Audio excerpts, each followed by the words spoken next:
함께 예배하는 모든 분들 가운데 이 말씀의 축복이 함께 하시기를 주님의 이름으로 축원합니다.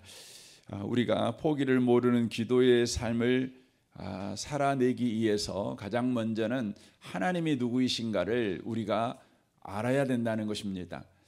그러니까 하나님이 누구이신가를 알게 될 때에 포기를 모르는 기도의 삶이 우리 가운데 있게 된다고 하는 것이죠. 두 번째로는 그리스도인의 현실이 무엇인가를 우리가 바르게 이해하게 될 때에 포기할 줄 모르는 기도의 삶을 우리가 살아가게 된다는 것입니다. 오늘은 우리가 포기를 모르는 기도의 삶은 우리의 원수가 누구인지를 알 때에 바로 우리는 포기를 모르는 기도 생활을 할 수가 있다고 하는 것입니다. 우리는 세상에서 살아가고 있습니다. 그리스도인으로 살아가고 있습니다. 구원받은 하나님의 백성으로 바로 세상 속에서 살아가고 있습니다. 구원받은 하나님의 백성에게 이 세상살이를 해갈 때에 온수가 있다는 것을 우리가 놓치시면 안 됩니다. 이 온수가 우리 가운데 와서 끊임없이 저와 여러분을 공격합니다. 저와 여러분을 흔들어 놓습니다. 오늘 본문에 보면 7절에 그렇게 말씀합니다. 그가 그곳 이름을 마사 또는 무리바라 불렀으니 이는 이스라엘 자손이 다투었으며 또는 그들이 여호와를 시험하여 이르기를 여호와께서 우리 중에 계신가 안 계신가 하였음이다라고 말씀합니다. 그들이 느비듬이라고 하는 곳에 도착을 합니다. 그런데 그곳에 물이 없는 것이죠. 그러므로 그들이 원망합니다. 그때 우리 하나님께서 반석을 쳐서 반석에서 물이 나오게 하십니다. 기적을 행하시죠. 그래서 그곳 이름을 이제 무리바라고 하는데 모세의 샘이라고 하기도 합니다.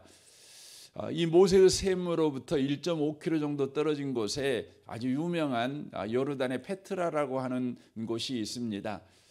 그곳을 가보면 이 페트라는 완전히 그냥 협곡입니다. 물이 없는 곳입니다. 그런데 그곳에 도시가 건설되어 있습니다. 어떻게 도시가 건설되었느냐? 도시가 건설되려면 반드시 물이 필요하지 않겠습니까? 사람이 모여 살려면은요. 그런데 이 모세의 샘, 이 무리바에서 샘이 계속 솟아납니다. 그러면 그 무리바에서부터 페트라까지 그 물을 운반해 갑니다. 요즘 같이 그냥 뭡니까 뭐라 그러죠? 그 펌프가 있다면 뭐 이동해 갈 수 있겠죠. 그런데 당시에는 자연적인 방법으로 이동해 가는데 페트라를 가보면 그 벽에가 이렇게 홈이 파져 있는데 그 홈이 각도가 약 4도 각도가 되어 있습니다. 그러니까 4도 각도를 그대로 유지를 해가지고요 1.5km를 물을 이동시키는 것입니다. 물이 이동할 때에 끊임없이 중단 없이 흘러가게 하는 각도가 4도라고 그렇게 이야기를 하더라고요. 어쨌든 간에 이 무리바에서 나오는 이 물로 인해서 그 지역 주변 사람들이 바로 생존을 할 수 있게 되었다는 것이죠. 어쨌든지 이 무리바에서 그들은 하나님이 계시는가 안 계시는가에 관한 바로 시험 가운데 빠지게 되었습니다. 하나님께서 그들을 애굽에서 큰 구원을 통해서 건져내셨죠. 10가지 재앙을 그들이 경험한 지가 며칠이 안 됐습니다. 홍해바다도 건넜습니다. 그러니까 그들의 영적 경험은 지금 따끈따끈한 막전엔 찐빵과 같은 그런 상황인 것이죠. 그럼에도 불구하고 그들이 바로 물이 없다는 이유 때문에 하나님이 계신가 안 계신가 이런 바로 낙심 가운데 그들이 빠져 있다는 것이죠. 시험 가운데 들었다고 하는 것이죠. 여러분, 성도가 세상에서 살아갈 때에 우리는 끊임없이 하나님 경험을 하고 살아왔지만 그 경험이 채 식기도 전에 우리는 너무나 빠르게 하나님이 계시는가 안 계신가라는 그런 시험에 쉬 빠지는 자라는 것을 저와 여러분이 꼭 기억하셔야 합니다. 이 말은 어떤 의미입니까? 저와 여러분에게 끊임없는 온수가 우리의 삶에 바로 역사하고 있다는 것을 이야기를 해주고 있는 것입니다. 여러분이 예수를 믿고 살아가지만 예수 믿는 삶은요, 예수를 한번 믿었다 그러면 끝까지 예수님을 믿는 삶을 우리가 살아낼 수 있느냐? 절대 그렇지 않습니다.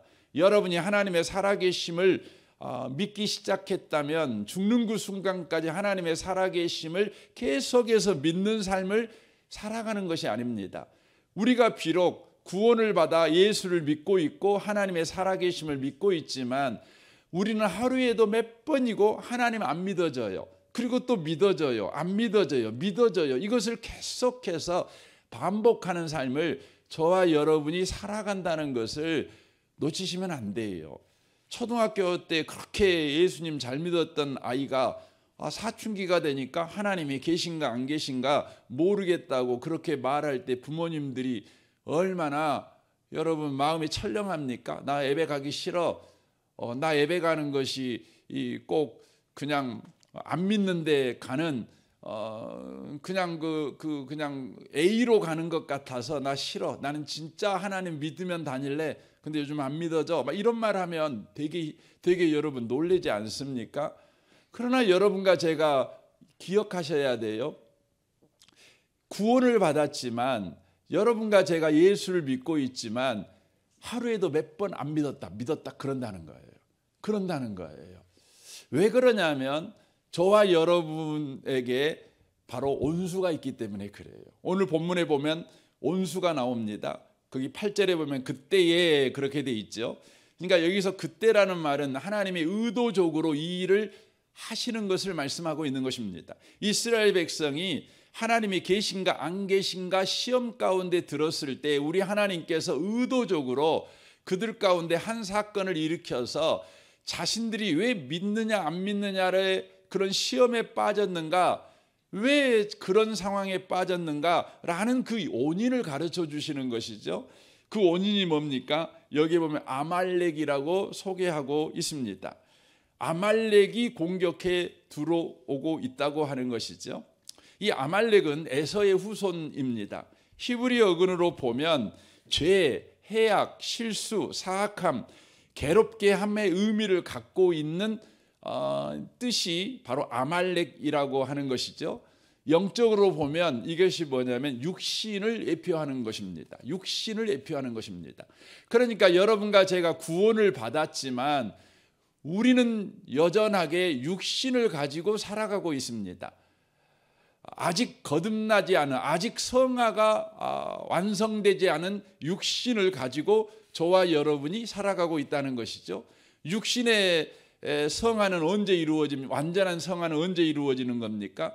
바로 예수님이 다시 오셔서 저와 여러분이 부활할 때 이루어지는 것입니다.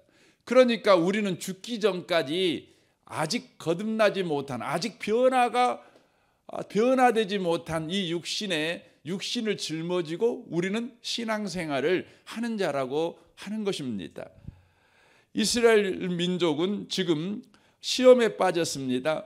그게 뭐냐? 이걸 하나님이 가르쳐 주는 거예요. 아말렉이다. 그렇게 지금 말씀하고 있다고 하는 것입니다. 육신이다.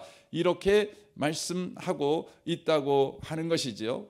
사랑하는 성도 여러분, 여러분 주변에서 요즘 신앙적 갈등에 빠져 있는 사람이 있다면 여러분과 제가 즉시 알아채야 됩니다. 어떻게 알아채야 되는 겁니까? 저 사람이 지금 아말렉의 공격을 받고 있구나. 육신의 지금 지배를 받고 살아가고 있구나. 이렇게 저와 여러분이 즉시 알아채야 된다고 하는 것입니다. 육신은 언제 우리를 공격할까요?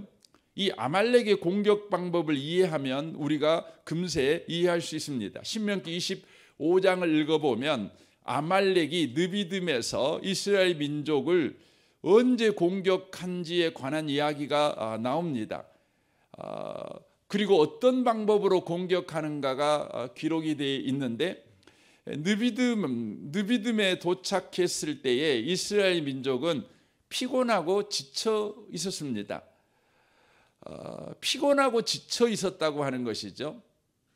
육신적으로 그랬다는 것이죠. 피곤하고 지쳐 있었어요. 그래서 여러분, 예수 믿는 사람들은요, 영적 관리도 잘해야 되지만 육신 관리도 아주 잘해야 되는 겁니다. 여러분, 성경에 보면 엘리야가 영적 침체에 빠집니다.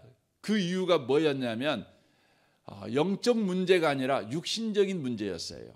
육신이 피곤하니까 영적으로 그가 문제가 생기게 된 것이죠. 그래서 우리 하나님께서 그를 영적으로 회복시켜 주시기 위해서 그에게 하신 일이 있는데 뭐 하게 합니까?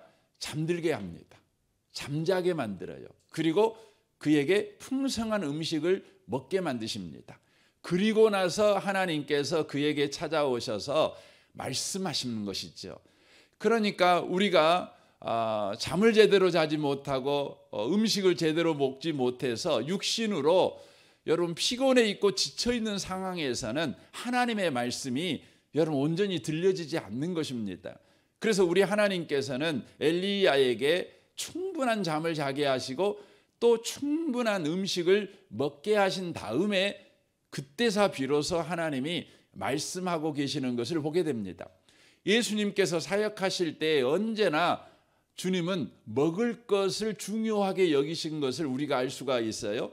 그것은 먹을 것 그 자체가 궁극적인 목적이었기 때문이 아니라 하나님의 말씀을 듣게 하기 위해서, 하나님의 말씀을 말씀대로 먹게 하기 위해서 그들에게 바로 정확하게 육신의 바로 건강함이 필요하다는 것을 우리 주님이 인식했기 때문에 그런 것입니다.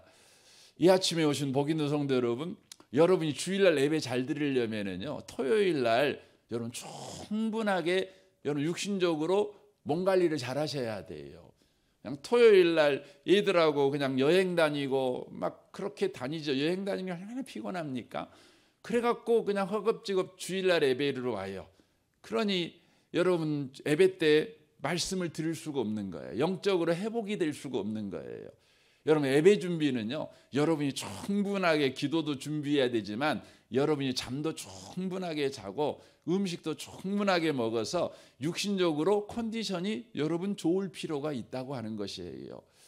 지금 아말렉은 신명기 25장에 보면 그들이 육신적으로 지치고 피곤해 있을 때 공격하는데 어디를 공격하냐면 뒤쪽에서 그들을 공격하고 있는 것을 바로 보게 되어집니다. 기습 공격을 하는 것을 보게 되어집니다.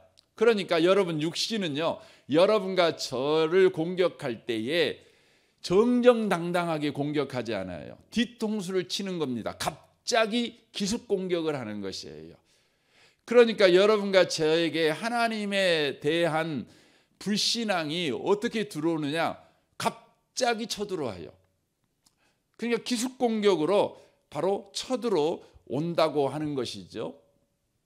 그러므로 여러분과 저에게 성경은 늘 요구하는 겁니다. 깨어 있어라, 이라고 요구하는 것입니다. 그러니까 이 육신은 우리를 바로 시험에 들게 하기 위해서 들어오는 방식이 뭐냐면 연약해 있을 때 뒤통수 치는 것이에요. 기습 공격하는 것이에요. 그래서 저와 여러분은 육신적으로도 건강한 상태를 유지할 뿐 아니라 늘 깨어있는 상태의 신앙생활을 해가는 것이 아주 중요하다는 것을 우리에게 말씀해 주고 있다고 하는 것이지요.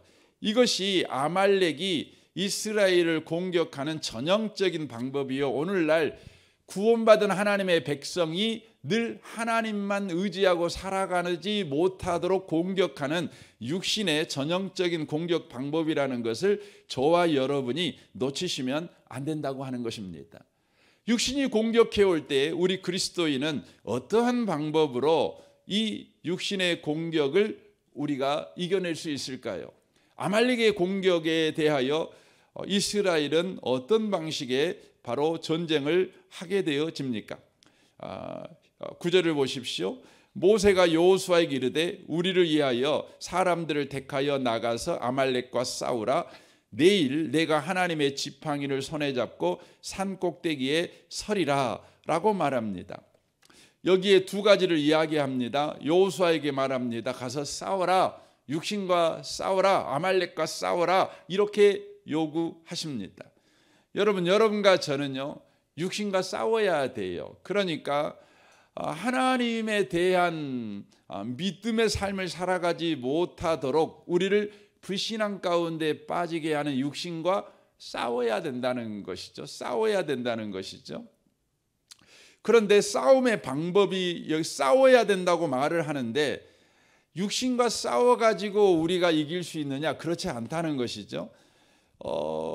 그래서 모세가 뭐라고 말하냐면, 내일 내가 하나님의 지팡이를 손에 잡고 산 꼭대기에 서리라, 이렇게 말씀을 합니다. 모세가 하나님의 산에 서겠다. 그런데 하나님의 지팡이를 손에 잡고 서겠다라고 말합니다. 여기 하나님의 지팡이가 뭘까요?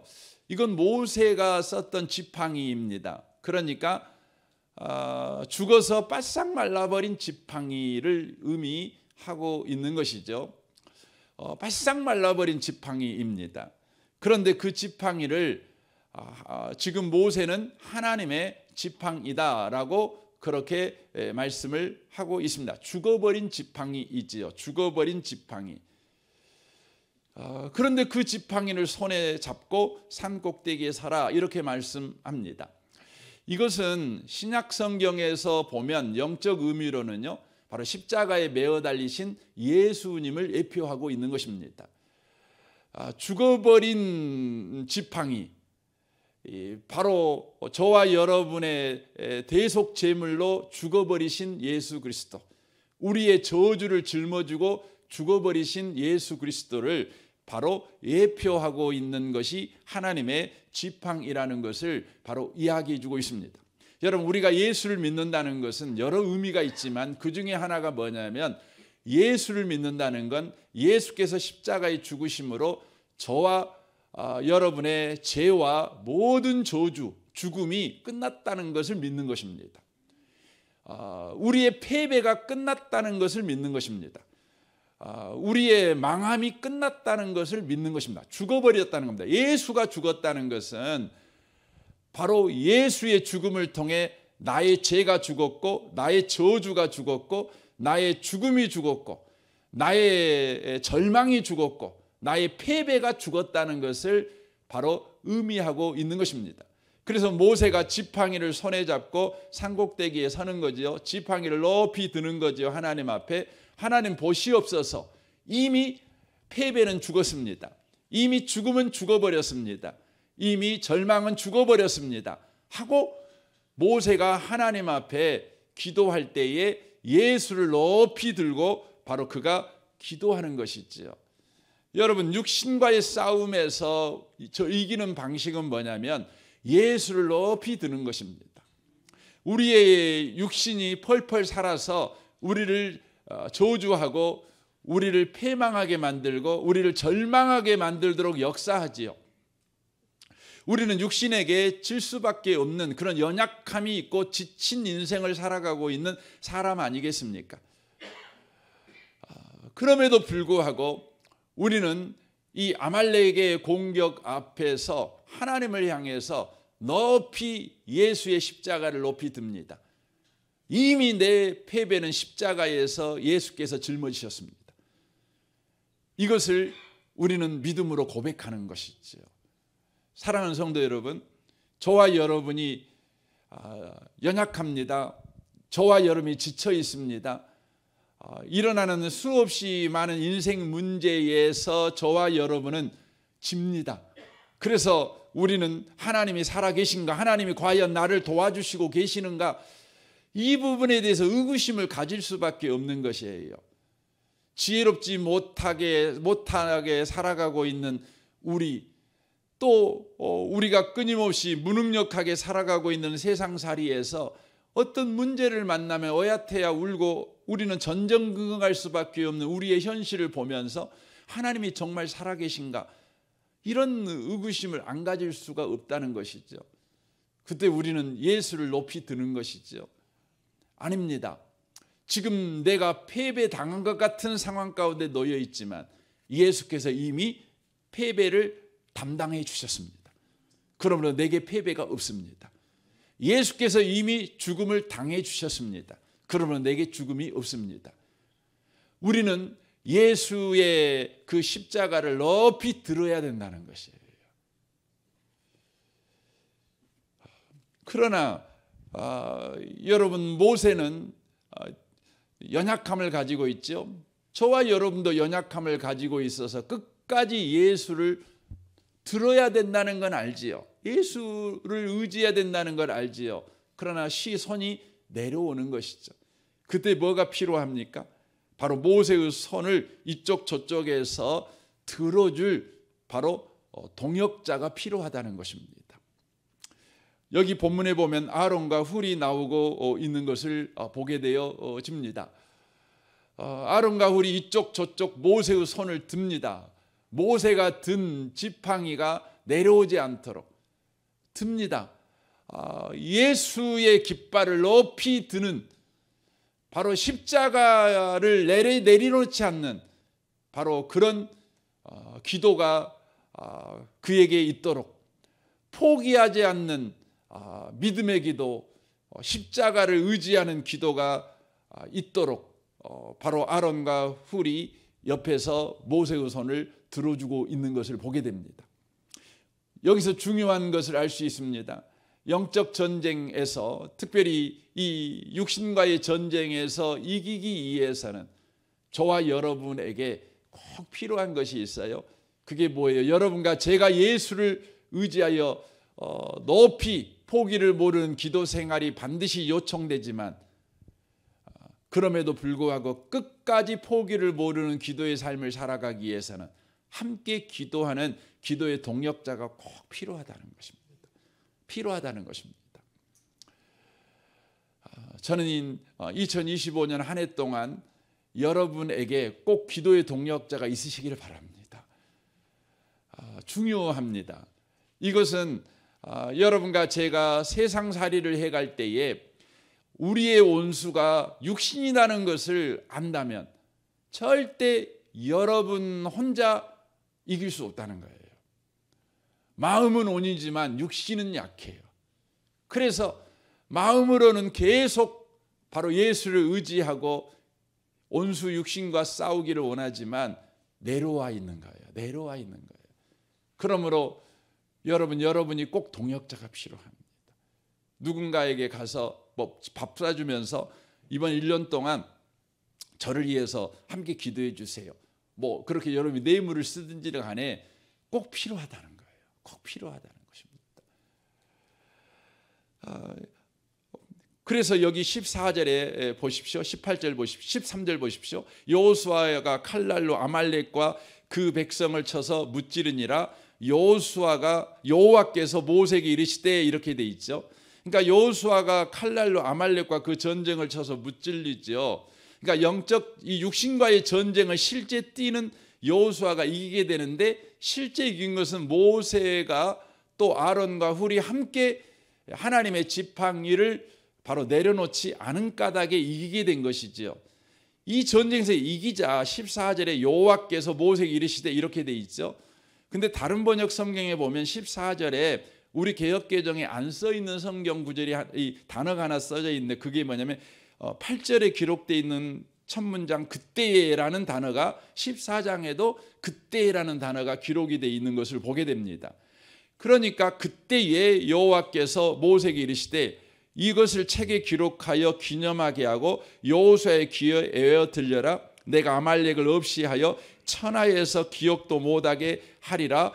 모세가 제단을 쌓고 그 이름을 여호와 니시라 하고 이르되, 여호와께서 맹세하기를 여호와가 아말렉과 더불어 대대로 싸우리라 하였더라라고 말합니다. 왜 이걸 기록하게 합니까? 세상살이 할 때 우리의 온수는 육신인데 육신과 계속해서 싸우는 법, 이 아말렉과 싸우는 법을 반드시 기억하고 육신과의 싸움에서 계속해서 이것을 적용하고 살아라, 이걸 가르쳐 주는 것이죠. 그래서 모세가 제단을 쌓고 그의 이름을 여호와 니시라고 하지요. 여호와 니시, 이 말은 여호와의 깃발이라는 의미입니다. 그래서 여호와 니시라 한다, 이 말은 이런 의미가 됩니다. 16절과 연달아서 읽으면 이렇게 되는 거지요. 여호와의 깃발을 높이 세워라. 그리하면 여호와가 아말렉과 더불어 대대로 싸우리라. 이렇게 연결되는 문장입니다. 그러니까 여호와 니시라는 표현은 니시라 하라, 그 말은 여호와의 깃발을 세워라, 이 말이에요. 여호와의 깃발을 흔들어라. 여호와의 깃발이 내려오지 않게 해라, 이 말이죠. 그러니까 우리 신약적인 의미로 말하면 십자가의 예수를 흔들어라. 십자가의 예수로 육신과 싸워라. 그리하면 바로 육신과 더불어 여호와가 육신과 더불어 대대로 싸워주시리라, 이렇게 말씀하는 것이죠. 여러분의 전쟁에 하나님을 끼어들게 하시기를 바랍니다. 하나님을 참여시키셔야 됩니다. 여러분의 전쟁에 여러분만 있으면 안 돼요. 하나님이 끼어들게 하셔야 돼요. 하나님이 여러분 선봉장이 되게 하셔야 돼요. 하나님이 그 전투에 책임을 지게 만드셔야 돼요. 그 방법이 뭡니까? 바로 십자가의 예수를 흔드는 것입니다. 십자가의 예수를 높이 쳐드는 것입니다. 여호와 니시입니다. 여호와의 깃발을 흔드는 것입니다. 그때 우리는요, 여호와가 우리의 육신과 더불어 싸워주시는 여호와의 승리에 우리는 참여하게 될 것입니다. 이 아침에 오신 복 있는 성도 여러분, 오늘 하루도 여러분 육신이 여러분을 끊임없이 공격해 올 겁니다. 조금만 빈틈이 나도 뒤통수를 칠 겁니다. 하나님이 계신가 안 계신가 의심하게 될 것입니다. 그때마다 여러분 여호와의 깃발을 높이 세우십시오. 혼자 세우지 말고 중보자들과 함께 세우십시오. 여러분의 문제를 나누려고 하지 말고 그분들에게 요청하십시오. 제가 여호와의 깃발을, 예수의 십자가를 내려놓지 않도록 저를 위해 함께 기도해 주세요. 예수가 이루신 일을 계속해서 고백하는 나의 기도가 되도록 함께 기도해 주세요 하고 말하십시오. 그때 여호와께서 싸워주시는 큰 승리를 저와 여러분이 경험하게 될 것입니다. 이 은혜 속에 다 들어가는 복 있는 한 날 되시고 여러분의 인생 되시기를 주님의 이름으로 축원합니다. 아멘. 우리 같이 이 시간 기도하겠습니다.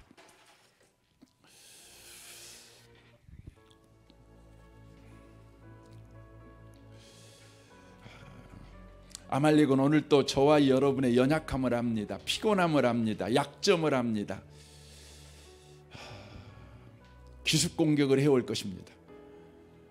갑자기 쳐들어올 것입니다.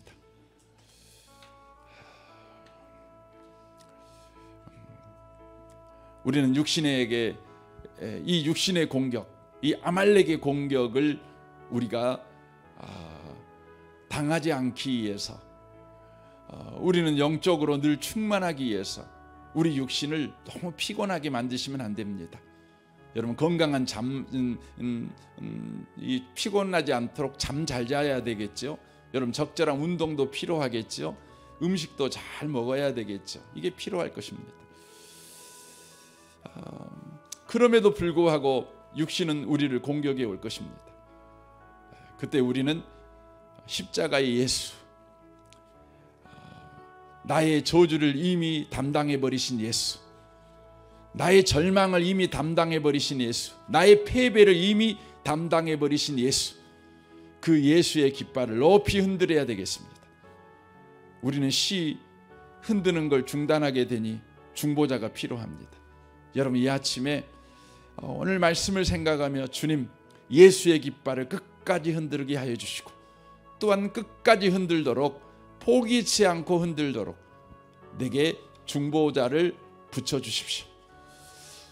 이 아침에 특별히 주님, 이분을 나의 중보자로 삼고 싶습니다. 함께 아론과 훌로 그렇게 신앙생활을 해가는 귀한 분이 되기를 원합니다 하고 여러분 또 기도해 주셔도 좋을 것 같습니다. 이 아침에 우리가 말씀을 생각하며 기도했으면 좋겠습니다. 먼저 헌금하신 분이 계시 기도하겠습니다. 현실을 감싸 안고 있는 더 큰 현실인 주님의 통제 아래 있는 현실을 분별하는 은혜 주셔서 주님께 붙어있는 자들에게 주께서 사망을 이기신 부활의 능력으로 어떤 일들을 행하시는지 목도하게 하소서. 사랑하는 목사님, 영육간의 강건함을 7배나 더해 주십시오. 주님, 이 구하는 기도를 주님께서 들으셨사오니 배나 응답하여 주옵소서. 오늘 이 아침에 우리 성도들이 또한 주의 이름을 붙잡고 기도할 때에 주님께서 그 기도를 들으시고 저들의 삶에 주님이 친히 군대장관 되어주시고 선봉장이 되어주셔서 싸워 주옵소서. 우리 같이 이 시간 통성으로 기도할 때 우리 주여, 우리 3번 부르짖고 기도하기를 원합니다. 기도하겠습니다. 주여, 주여, 주여. 오 하나님 아버지, 그렇습니다. 이 아침에 주께 우리가 기도합니다. 우리는 연약합니다. 우리는 피곤한 자들입니다. 아무리 피곤치 않으려고 노력하고 지치지 않으려고 노력하지만 우리는 그럼에도 불구하고 지치고 피곤한 삶을 살아가는 연약함을 가지고 있습니다. 그때마다 우리의 온수된 육신이 우리를 기습 공격합니다. 우리를 공격하여 불신하고